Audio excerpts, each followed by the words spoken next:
We're glad to be joined now by 5,000 Role Models of Excellence mentor and senior associate at the Public Consulting Group, Mr. Paul Wilson. Thank you very much for joining me. Thank you for having me, sir. I really feel that this is an honor and a privilege to be on this television show. I've been waiting for this for quite some time. Hey, we're delighted to have you. Thank you. You've worked with school districts across the country. Yes. What do you think sets the 5,000 Role Models of Excellence project apart from other programs?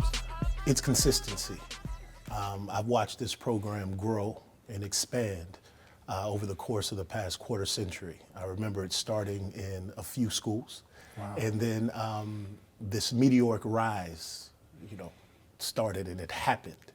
And to see it spread like wildfire, not only across Miami-Dade County and the state of Florida, but also nationwide, I think that's the benefit, is definitely the consistency of the program. The principles and foundations that this program was built on are timeless. Young men need all of the advice and the wisdom that the 5,000 Role Models program brings to them. For superintendents that may be watching this show, what would a school district get by adopting the 5,000 Role Models of Excellence project model? A paradigm shift in the minds of their young men that are involved in the program. One of the pillars of the program is ensuring that these kids understand how valuable they are, self-worth. That's something that has seemingly fallen by the wayside over the course of the past couple of decades in regards to public education, specifically when talking about public education in the urban core. So for these young men to have a platform, to have a fraternity, if you will, of young men that are experiencing similar situations and experiences that they are dealing with, to have sounding boards and to have men that serve as images of emulation in their lives. I think any superintendent across the country would be a fool not to embrace such a program as this one. As you speak about the urban core, we Yes. know that one of the challenges across the country is educational equity. What are some of the challenges that you've seen as it pertains to that area? I think the biggest challenge that I've seen in my work with Public Consulting Group nationwide, heading up a lot of the equity and access stuff that we do, there's this consciousness gap, right, that exists between the young people that are sitting in the chairs receiving the instruction and the adults standing in front of them delivering the instruction. If you don't have an application for someone else's life experiences, it's very difficult for you to sympathize or empathize with those experiences. And I think we're seeing a lot of that coming from our 85% white female population that finds it extremely difficult to suppress their unconscious bias or stereotype threat that may exist when talking about young men of color and building genuine relationships with those men. And that's the foundation of teaching. The art of teaching is convincing the kids to allow you into their world. And if you're not genuine in your approach, then that's going to be a very daunting task for you to accomplish. Absolutely. What impact would you say the 5,000 Role Models of Excellence project has on educational equity? I think having, as I stated earlier, having that type of support structure behind you, having someone injecting that positive energy and that self-worth into you as a student will eventually lead you to a place where you start to believe that you can succeed. A part of the issue with educational equity is self-doubt and lack of self-worth. And we want to move our kids to a place of liberation where we don't just want to level the playing field. We want to move them to a place where there are no obstacles. There is no box for them to think outside of. That box no longer exists. And I think strong mentoring and ensuring that you can't force it, right? Mentoring is something that there has to be an intrinsic motivation within the receiver. Right, in order for it to work. You can't force it. And I think that's part of the reason that the Role Models has been so successful over so many years, is because we understand that. Right. And we augmented the program early on to ensure that our young people that are in it want to be in it, and they understand the importance and the value of it. Absolutely. The work of Congresswoman Wilson to inject. It's really an injection of equity into a school district. Absolutely. You know, so much progress has been made, but progress without equity is injustice. Yes, sir. And would you say that this is really a part of the modern day civil rights movement as it pertains to education? Programs like the 5,000 Role Models of Excellence that target traditionally underserved, underrepresented populations. Absolutely, absolutely. And again, there was a time where the people that our students or minority students interacted with looked just like them. Now, depending on who you ask, that was a bad thing, right? But I think it's important for our kids to have a place where they can identify with those images of emulation and those see themselves in the mirror, 10, 15 years, 20 years down the road, and get out of the mindset that all I can do is be an athlete or an entertainer, right? I can do so much more, and exposing them to lawyers and doctors and entrepreneurs and politicians and the like, I think it's vitally, vitally crucial for those young people. You, more than anyone else, grew up with the 5,000 Role Models of Excellence project. Yes, I did. Can you kind of talk about the evolution of the program and where you see it going in the future? I could never talk about it without, paying homage to Congresswoman Wilson, who I've been working for the past 40 years, literally. She's my mother, and I'm extremely proud of the work that she's done. And I remember when it started, and I remember the negative energy that she had to deal with and the obstacles that she had to overcome in order to even build something like this. So yeah, I am extremely proud of the evolution of the program, the metamorphosis that the program has gone through, the maturity of the program, right? Going from a few schools to over 100 here in Miami-Dade County alone, right? So just to see that and to see this woman, ironically, right? This woman who is so engulfed in saving the lives of minority males and has been that way ever since I could remember, right?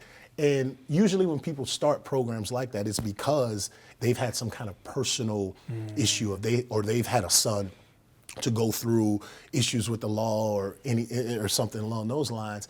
And for her, it was the exact opposite. She often says that I was the blueprint.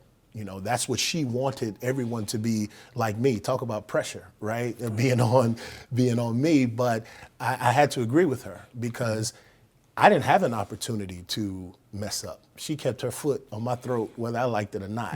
And I thank her now for that. And I think her providing this platform to help other single mothers that may have gone through what she went through with raising a minority male on their own, to have some support behind that, I think is vitally important what she's doing. I'm very proud of her. Absolutely.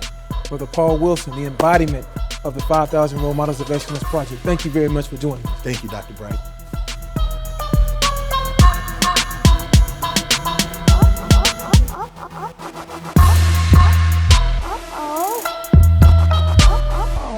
Miami-Dade College has career paths in anything you want to be. What's your story?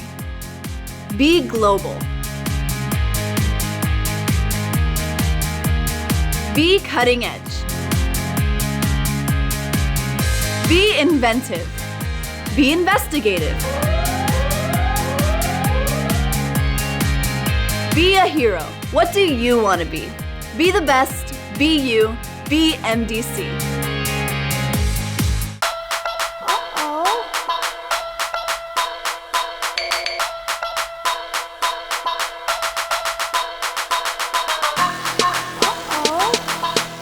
We're incredibly honored to be joined now by the Director of the Office of Educational Opportunity and Access for Miami-Dade County Public Schools, Mr. Arnold Montgomery. Thank you very much for joining us. Thank you for having me. Mr. Montgomery, tell us a little bit about your role.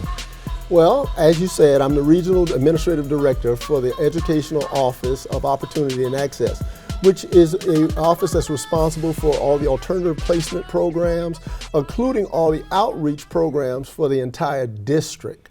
So it is a very encouraging and involving field. You've been involved with the 5,000 Role Models for many, many years. Can you talk about the impact that the program has made in this district?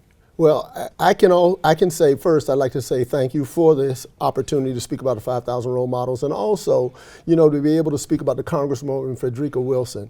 And I can tell you, I was sort of like drafted into the 5,000 role models through her father, Thurley Smith. And I've seen it from before the beginning to almost 25 years later. And I can tell you the impact is tremendous. I won't talk about the thousands of children that have received the opportunity through the scholarship, through the Wilson Scholars, to go to prestigious universities. I won't talk about the situation with individual students who were problematic, who did not have a father figure, who did not have a goal or a purpose, and were able to be matched with mentors that can identify with them. And not only identify with them, the kids can see individuals who look like them, who are successful. I won't talk about the hundreds of mothers who've come up and said that the 5,000 role model program has saved their sons. Wow. And when we talk about sons, we're talking about males of color. We're talking about Hispanic boys. We're talking about black boys. And we're talking about individuals that, for lack of a better term, need that type of support and mentorship in regards to, just growing up. I can say that one of the areas that we discussed and looked into from my office was what was some of the qualities that really made a difference in my life as a black male, maybe in your life as a black male. One of the things what I determined were really three things. One, a family that supported them. Two, a mentor that took interest in them and was able to progress with them and work with them and identify paths and be able to speak to them. And thirdly, opportunities that were provided to connect with individuals who could show them the path to success. So when we start talking about the 5,000 role models and what impact it's had, it is generational. It is impact that we probably will not be alive to see 100 years from now. But you can see it now in the success of these young men that are in college. I'm right now a mentor and involved with maybe 2 or 3 individuals that are in college. Wow. And we communicate constantly, regarding some of the things that are going on in their life. And I can tell you, just from the aspect, just from the point of being interested, to have someone outside your family, and you may not have a father, you may not have a mother, you may be just with your grandmother or a cousin or a friend, but to have someone else that, that takes interest in you makes individuals accountable. And because of that, we've seen some successes, some great successes, as you know, with young men in this program. Absolutely. What an incredible example of the intergenerational impact of the 5,000 role models. Mr. Montgomery, you've had a long and distinguished career in the field of education, and many of our young men want to follow your footsteps in the field of education. Can you tell us a little bit about your career journey? Wow, that's very interesting. And I can tell you something that will probably shock a lot of people, but I was born and bred in Miami. Most of the time you hear individuals are commuting or are transplanted to Miami. No, I was born and bred here. I grew up in Overtown. I grew up in 16th Street and First Court, right down the street from Good Bread Alley. If individuals are not aware of that, that's a African-American, low socioeconomic area right by downtown Miami. I went to Dunbar Elementary and Phyllis Wheatley Elementary. And I can tell you what set me on this path. And as I was coming to this program, I was thinking, what I'm going to say, how am I going to identify what actually got me in this seat? And I can tell you what it was. It was my 3rd grade teacher. My 3rd grade teacher, who was a Caucasian, Jewish doctor, male, which actually, with me and my best friend, identified for us to start a reading program. He challenged us to read. He challenged us to go to the library and pick out this series on science. Actually, it was a science mystery series. And me and my best friend would go to the library and we'll check out a book and read that book. And then the other would check out that book and read it. Then we'll read the next series and the next series. And we quizzed each other and challenged each other. He was also a reading professor, and I didn't realize that until probably I was in college, because one of the things he did was he put together a program where we would have to identify or select words from a word that was already given. He would give us a word like prestidigitation. And we had to identify the number of 3-letter words we can pull from prestidigitation. I can tell you that I remember winning those type of contests 9 times out of 10. And when I tried to tie in, well, where did that come from? Why was I so, voracious in my reading and understanding? I realized it was back to that strategy he used to identify with me and my friend a competition for us to read and learn words. Now, from that, I went to college, studied, majored in science, got a science degree, came back to Miami-Dade County Public Schools where there was a deficit in science teachers, started to teach 35 years ago. And then from a teacher to an assistant principal, from an assistant principal to a principal, and then from a principal to a director of three departments. So that's what got me into this seat. But the point I'm trying to make, it started with that one male Jewish doctor who took an interest in me and my best friend, who I'm sure right now is successful, to make me where I am right here, right now, today. So that's where it started. I'm sorry to give you that passionate story. No, thank you. Thank you very much. What advice would you have to the 5,000 role model students, community members who may be watching now? First of all, you have to participate.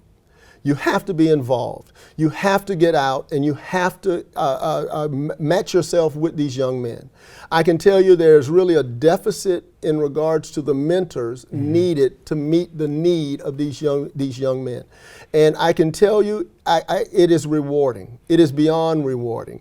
You can see the effect and impact when these children return back from school, from endeavors, and they are going to be questioning you, asking you, how can they move forward and be successful? So the only advice I can give is to become involved. Join, participate, come out, and also select individuals and pass on what you've gained through your experiences. Thank you so much for joining us, Mr. Montgomery. You've been really a community mentor, not just in your educational career and academic excellence, but in life. Your example as a husband, as a father, has really been an inspiration to us all. And we thank you very much. And I can thank you and say you're along that same path, young man. So I really appreciate this. Thank you so much. Thank you, Mr. Montgomery.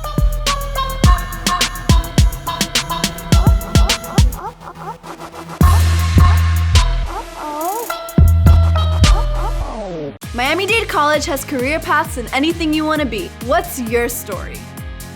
Be global. Be cutting edge. Be inventive.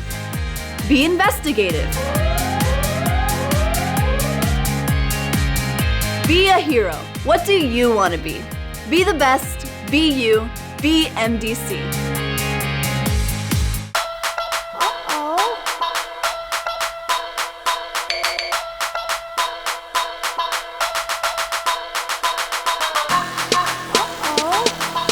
We're joined now by Vernon Martin from the 5,000 Role Models Central Office. Thank you for joining us, Mr. Martin. My pleasure, Dr. Bray. How are you today? Hey, doing very well.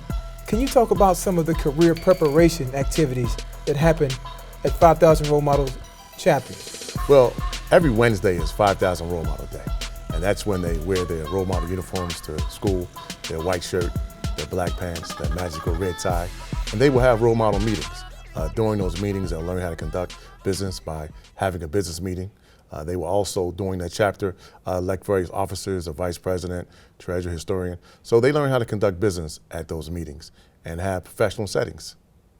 One of the examples of as we talk about business and entrepreneurship, is financial literacy. Yes. And I know that recently, during a visit, Miami Northwestern had a financial literacy speaker during their visit. Yes, role model from Broward, Daryl Hodge, talked to him about some of the things that he learned, some basic information about setting a budget, about financial literacy, about not spending more than you earn, about the various levels of income. And we're very enlightened because many of the students have not thought about money in that particular way. Wonderful. Can you talk a little bit about Take a Role Model Apprentice to Work Day? Oh, that's a very important day conceived by the Congresswoman when she founded the program. And we get a chance to have role model mentees shadow some prominent people in the community. They'll be apprentice for the day. Some of them will probably be with the school superintendent. We have several people in the mayor's office, at several of the colleges and universities, several of the officers, some of the entrepreneurs. They'll get a chance to interact with them and shadow them for the day to find out how they actually conduct business for the day. And if anyone watching wants to be a part of taking an apprentice to work day, they can contact the role model office and sign up. How can they contact the office? They can contact the office by calling the 5000 role model office and give them that number, please, sir. 305-995-2451, extension 2. And that way they can be a part of the program and add some interaction, because many corporations are helping to shadow the young man, and they get to learn what corporations and individuals do on a daily basis. Why do you think this work experience, this exposure to the world of work is so important for 5,000 role model students? It puts some practical application behind it, not just reading it in a book or hearing about it. They get a chance to shadow someone day to day, and they get a chance during that day to walk around. Many of them will attend the meetings. They will actually be there for some of the conversations they have or some of the interactions with people. So they get to see firsthand what's going on. It's like someone reading about being a doctor but never talking with the patient. And that's what happened recently when they got a chance to visit Miami-Dade Medical Campus. They got a chance to interact with some of the medical staff. They got a chance to look at the various patient records that they would look at, things they would interact with, and they got a chance to look at some of the medical profession in a whole nother way. That's wonderful. Mr. Martin, thank you very much for joining us. Thank you for all you do, sir, for the 5,000 Role Model Program. Thank you. We are 5,000. We are 5,000.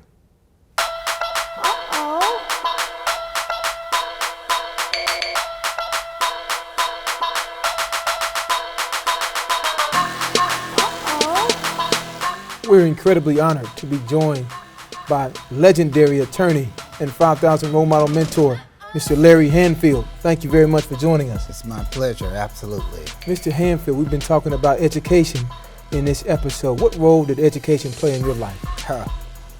Good question. I wouldn't be here today but for education. I grew up here in Miami. I am homegrown from the inner city. Can't tell you my dad's name today to save my life. Never knew him. But I saw all the worst. And at a very, very young age, I knew that if I wasn't born into wealth, which I wasn't, being a local kid, I always knew that I wanted to be something. I wanted to make a difference. I saw the plight of where I lived, my community, and I felt and knew that the only way that I would be able to make something and change not only my circumstances but my environment and be in a position to do something was through education. No one told me about it. No one begged me to go. I knew that education was going to be my key to escape, my key to make a difference, my key to make a better life for me than my mother, who was a single mother, had. And so without education, I would be either dead or I would be in prison, because most of the individuals that I grew up with, I'm talking about from elementary school, Gladesview, who's no longer there, that was on 27th Avenue, down the street from here, and then 62nd Street. Nathan B. Young, which is still in Opelika right now, to Miami Carroll City Senior High School. I knew that education was my secret weapon. And the secret weapon of education goes back all the way from slavery time, and that's why it was so important that the slave masters kept the slaves dumb and uneducated, because when you have knowledge, you have power. You have power to make a difference. You have power to change your circumstances. You have power to change the plight of the situation you're in, and you don't have to rely on someone to tell you what to do. You can think and do for yourself. You mentioned your past. How have you used your past to motivate you to create a better future for both yourself and for this community? Oh, good question. I can tell you, when I was in, I guess it would be the second grade, Gladeview Elementary School, 27th Avenue and 62nd Street, it's no longer there. I'm walking home from school, and as I get to the corner of my house, I see a dead classmate who had just been shot. The police had not even arrived, and he was shot because another student that was in the third grade was being teased because they said he peed the bed. So he was being teased. He went home, he got his dad's shotgun, and he shot at the person, but it missed the person, his intended person, and he shot someone who was about maybe 15, 20 feet ahead of me. And that was my first time going to a funeral. He was a classmate, 7th grade. I can remember that as if it was yesterday. And when I talk about my environment was an environment where there was no hope. That's why education has made such a lasting imprint on me, because I bear witness to what education can do. If you're not born with it, if you don't have a company to inherit from your parents, then the only way that you can make your success, make your mark in life, is through education. Because that education gives you the power to succeed. We had our first black president. Why? Through education. And if he can do it, the next president is out there, part of maybe the 5,000 role model. All we have to do is inspire with them that there is hope.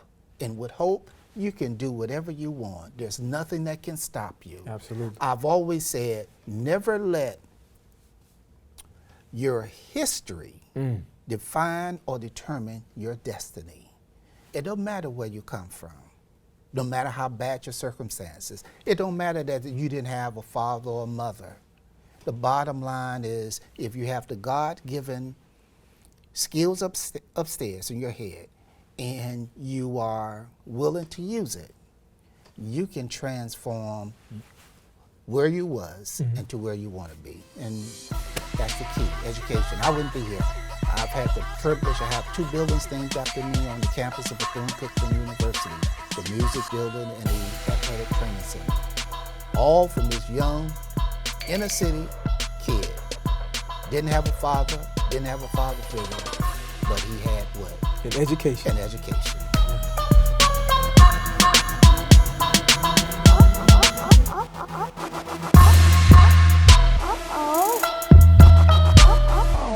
Miami-Dade College has career paths in anything you want to be. What's your story?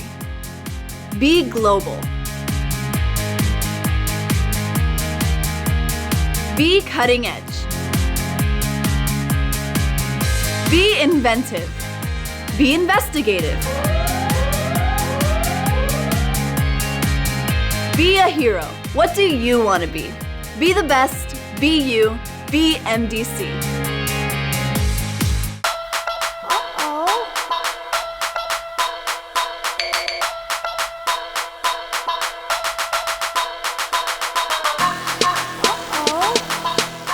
We're honored to be joined by Mr. David Watkins, the Director of the Department of Equity and Academic Attainment for Broward County Public Schools.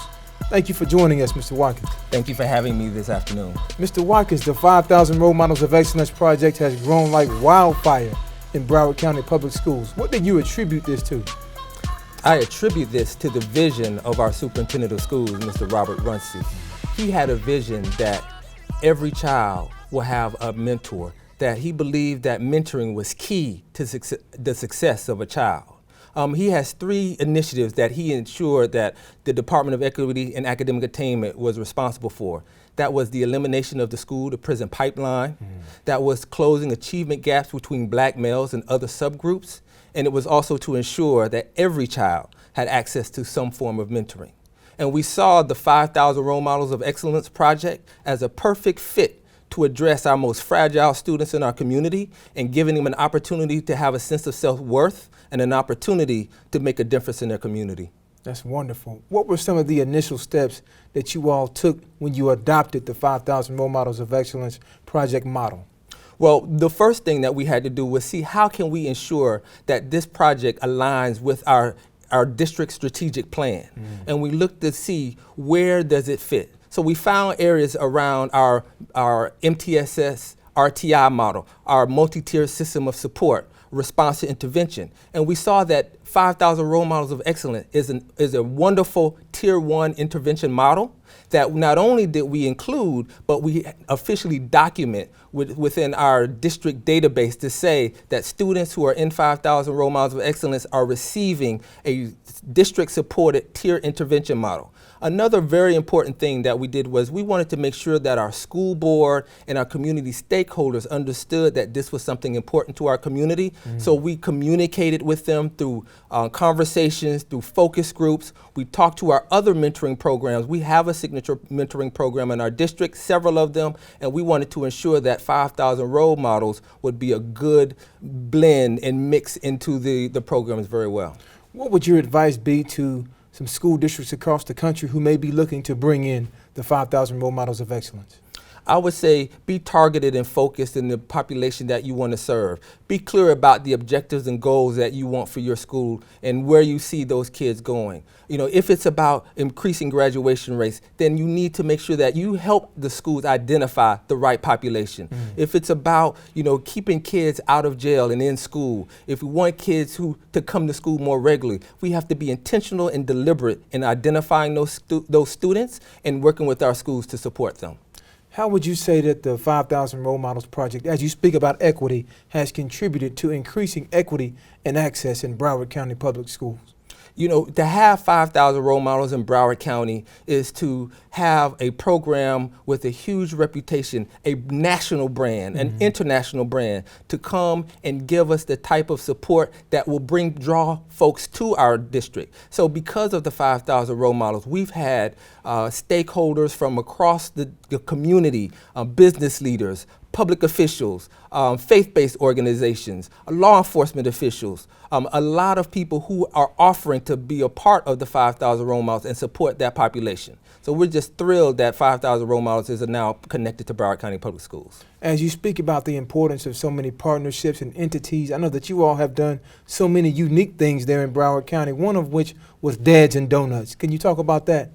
Dads and Donuts was an initiative actually started by the state of Florida as an initiative to get father figures and role models into schools to show that dads do care about their children. They care about the future of their children and they want to be involved. And we saw that as a natural fit. When we think about the vision of Congresswoman Frederica Wilson and how she saw when she was a principal that there was just a lack of father involvement, we said what we want to continue that vision through the 5,000 role models. So we partnered with the Dads and Donuts initiative to have 5,000 role models through our leadership of great people like Antonio Burgess and Cassandra Davis, who helped lead this initiative to get fathers in the schools, to have them speak to the kids and to work with the teachers to continue this relationship.